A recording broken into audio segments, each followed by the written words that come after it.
taking this show on the road to the beautiful paradise of Te Anau. Scenic views, adventurous activities, and cold beer. Why? Because it wouldn't be a series on New Zealand conspiracies without an episode on the Fiorldand moose. The moose is the stuff of legends. We know the moose came here, but is the Fiorldand moose still alive? Bubbah, COVID cases are through the roof. We can't go to Te Anau anymore. But we could animate Te Anau. The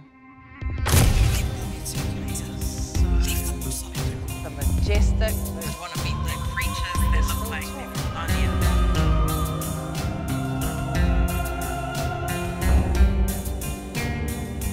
Hey, I'm Bubbah, your favourite South Auckland dog mum.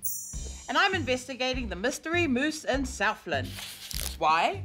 Because when I was visiting my cousin in Alaska, I saw some moose. So they're my pals now, and they're really bloody magical. So if they were living in Aotearoa, I'd want to meet them. I asked my cousin what it's like to live amongst the moose. Here's what he had to say.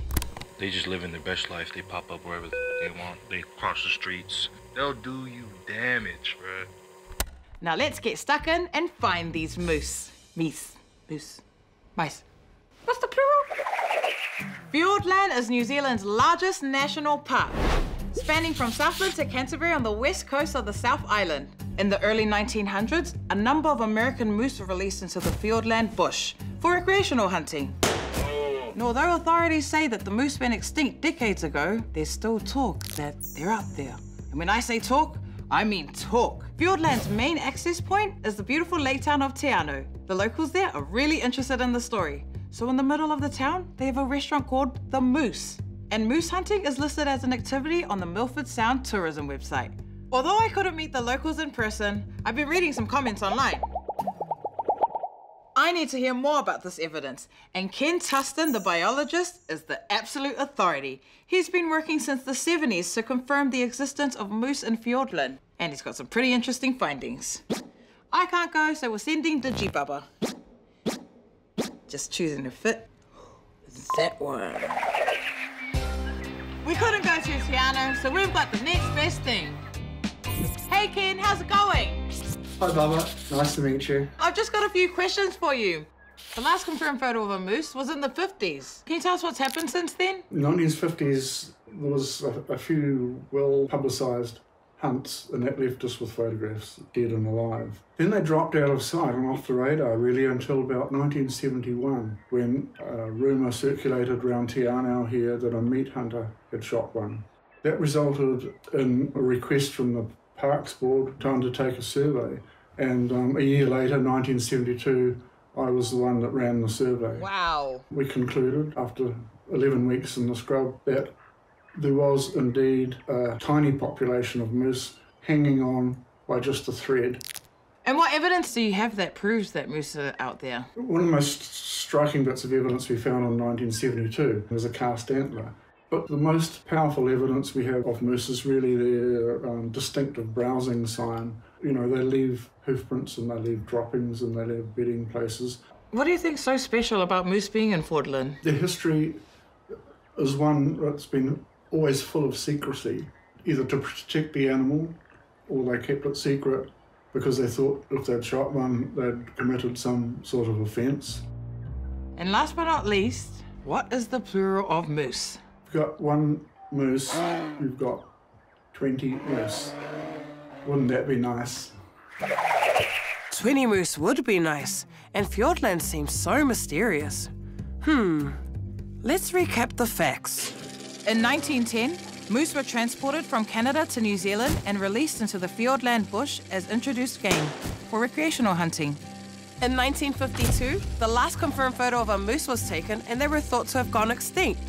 Since then, biologists, hunters and other curious cats have found clear evidence that the moose are still roaming the fjords, with the last major sighting in 2020. But with no clear photographic evidence, authorities will not accept that the moose are still alive.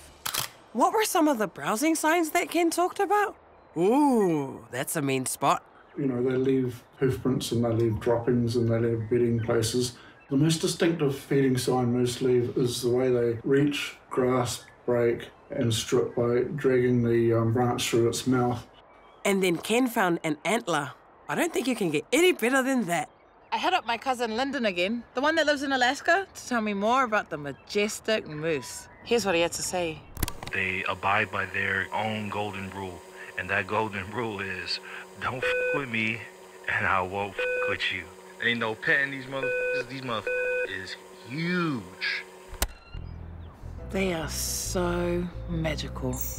Moose, the creatures that look like they're from Narnia. Why were they brought here to be hunted? Leave the moose alone. Who does that? Yeah, okay, I think there's a chance that there's moose out there. And it'd be pretty cool if there was, because they're big and magical and scary, and maybe you could actually get a baby moose and train it to be a guard moose. So, Matt.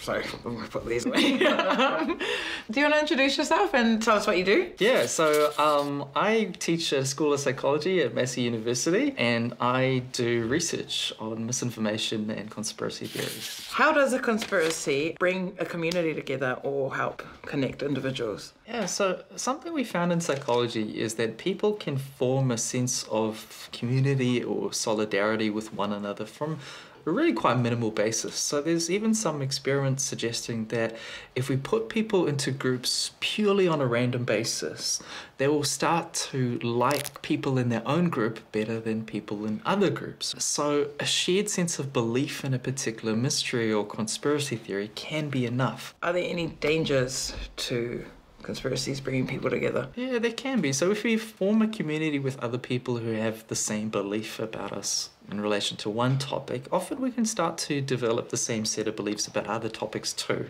And we can end up in a little bit of an echo chamber where there might not be someone available to correct us or point out when we're getting things wrong. And that can be a little bit dangerous. So I didn't get to see a New Zealand moose, but if they're out there, then they're in the good hands of Southland. And I'll do what I can for animals from afar. And the investors, and hello. Now let's get stuck in and find those motherfuckers. Although authorities say that the moose went to the... Why me? Cut!